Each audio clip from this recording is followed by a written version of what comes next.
So hi guys, welcome to లైఫ్లో UK. So guys, మనమైతే last 2 వీడియోస్లో అయితే రిక్వైర్డ్ డాక్యుమెంట్స్ ఏంటి, డాక్యుమెంట్స్ తీసుకున్నాక కన్సల్టెన్సీ దగ్గరికి వెళ్తే మనం అప్లై చేస్తే మనకి కండిషనల్ లెటర్ వరకు అయితే చూసినాం కదా. సో కండిషనల్ లెటర్ వచ్చిన తర్వాత మన ప్రాసెస్ ఏంటి, కండిషనల్ లెటర్ వచ్చిన తర్వాత మనం ఏం చేయాలి అని అంటే, మనం ఫస్ట్గా క్రెడిబిలిటీ ఇంటర్వ్యూ అంటే ప్రీక్యాస్ ఇంటర్వ్యూ అని కూడా అంటారు దానికైతే మనం ప్రిపేర్ అవ్వాలి.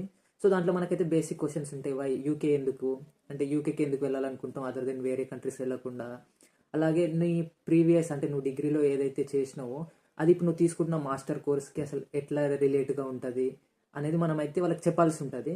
సో దీంట్లో కూడా 2 టైప్స్ ఉన్నాయి. ఒకటి ఫేస్ టు ఫేస్ ఇంటర్వ్యూ ఉంటుంది, ఇంకొకటి రికార్డెడ్ ఇంటర్వ్యూ ఉంటుంది.